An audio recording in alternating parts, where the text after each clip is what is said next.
Hello, I'm Mark Anthony, the author of Lit by Leviathan Books, and I thought today we would talk about plotting and planning and trying to put together your book. So when I first started looking at writing seriously, I thought, okay, there must be something online that I can find in regards to plotting and storytelling and how to keep yourself on track. However, I found it all really confusing. After I wrote the first chapter, I thought I have an option. I either find a tool that works for me, or I am that much of a genius that I can just keep everything in my head. And I'm sure some people will. And if you are one of those people, feel free to boast about it below. So there are many methods you can find about how to keep yourself, how to plot and how to plan and how to maintain your story structure. And you can find that online absolutely anywhere. However, I found that really confusing. There's quite a few methods which we'll talk about. There's three in general that I tried, albeit very unsuccessfully. Firstly, because it was also, it just didn't work for me. It didn't work for my train of thought. It didn't work for the structure of the story. And I'm sure it's worked for other people. So this is basically just saying, this is what I did, and it could possibly work for you, but how to get everything in your mind out in a way that actually makes some sort of sense. So the first one I tried was something called plot structure lining. With that, you basically draw a whole schematic of plots on different little lines. You color code them and they interact and they cross each other and they do all sorts of things, and you end up coming up with something that looks not unlike the Metro Rail map of the London Underground. Now, people actually, funny enough, when you look at that and people have used it before, a lot of them have said, oh, I used it for a little while and I completely abandoned it because, but I use it all the time. So, well, why keep using it all the time if you're going to completely abandon it anyway? So what you basically do is you write down different lines indicating different plots, and you have your main plot and then you have your subplots.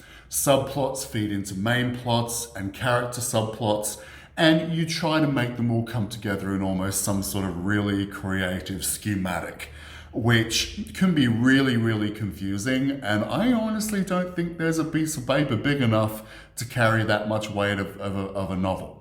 Attempting it for a little while after I wrote the first chapter, I thought, well, now's the time to chuck it out.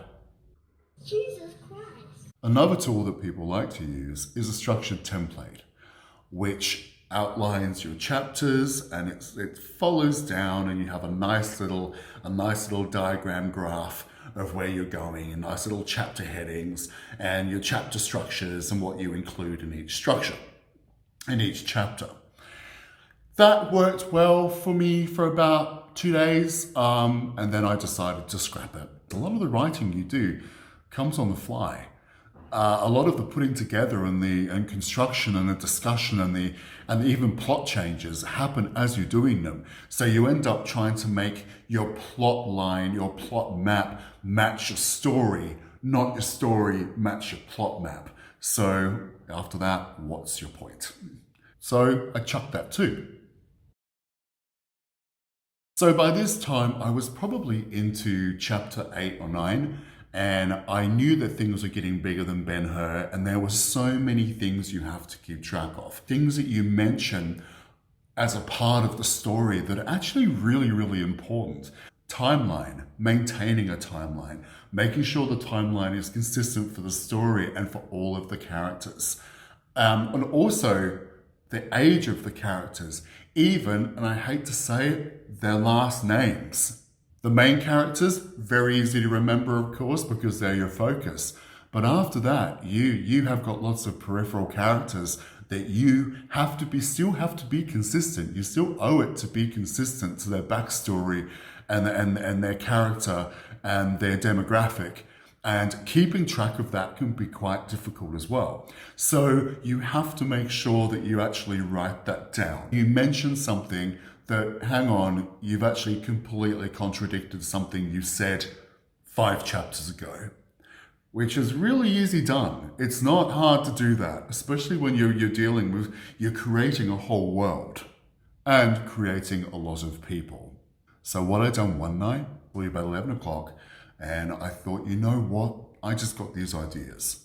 I just got these ideas that are in my head that I want to have them out, and I want to have something not to dictate how I wrote, but to inspire and to create a theme or an atmosphere around what I am writing and around the story and this mood that would carry through the story.